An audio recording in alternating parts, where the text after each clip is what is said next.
We begin this half hour with CBS This Morning senior correspondent John Miller, who is in New York with the very latest on the investigation of yesterday's attack. John, you've been following this almost from the moment that it began. What have you learned?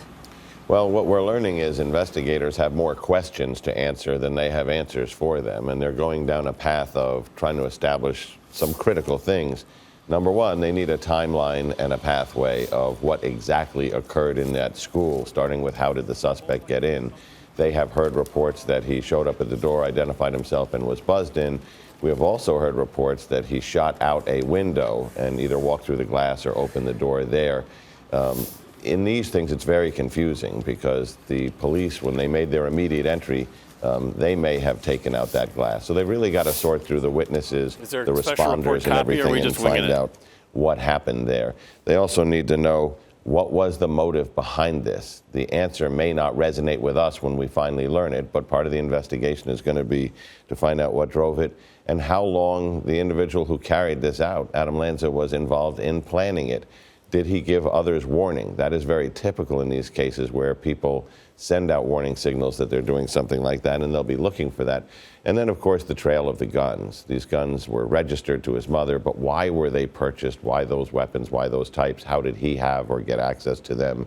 And in fact, did he drive the purchase of those weapons by his mother? All questions they're looking to answer. This suspect, Adam Lanza, you've described him as someone who was living with his mom at home. He had left his room in immaculate condition, spotless, and he also was reportedly wearing a bulletproof vest at the scene of the crime where he was found dead. What more can you tell us about that?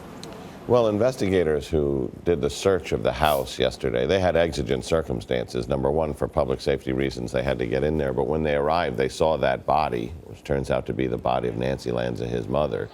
So they took a step back and said, well, we're going to do this entry very carefully. What we learned in Aurora is, in some cases, these are booby-trapped by the shooter. So working with their bomb squad from the Connecticut State Police and their SWAT team, they did a very cautious entry. And then they found that the mother had been shot in the face. And when you consider this was a homicide committed by her son, that is a very personal, very aggressive way that, from offender characteristics, speaks to the idea that he certainly had serious issues with his mother. Then when they get to his room, they see that it is not what we expect from the room of maybe a 20-year-old. If you've ever been in a college dorm, it was, as one investigator who was inside described it, it was immaculate. Everything was folded, everything was put away, everything had a place, nothing strewn around. And it seems telling in some ways of the organized personality of someone who would go to such intricate and detailed planning for such a terrible crime. John, one thing we're hearing from school officials this morning is how do we get at the issue of mental illness in people and preventing something like this earlier than, at the front door of the school, obviously. Are there warning signs for people like this? Well, there are, and we've learned an awful lot about them.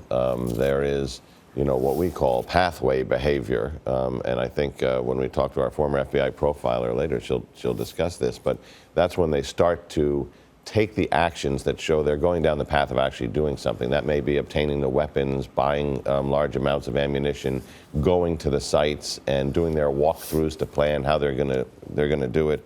But there's also what they call warning behavior, and that's when they tell friends, whether it's on Facebook or whether it's in person, soon you'll see, I'm going to get even, or I'm going to teach people a lesson, comments like that. And in almost every case, we see warning behavior. And in many, many cases, we see people ignore that because they just don't believe it. They don't believe the person intends to do it or is capable.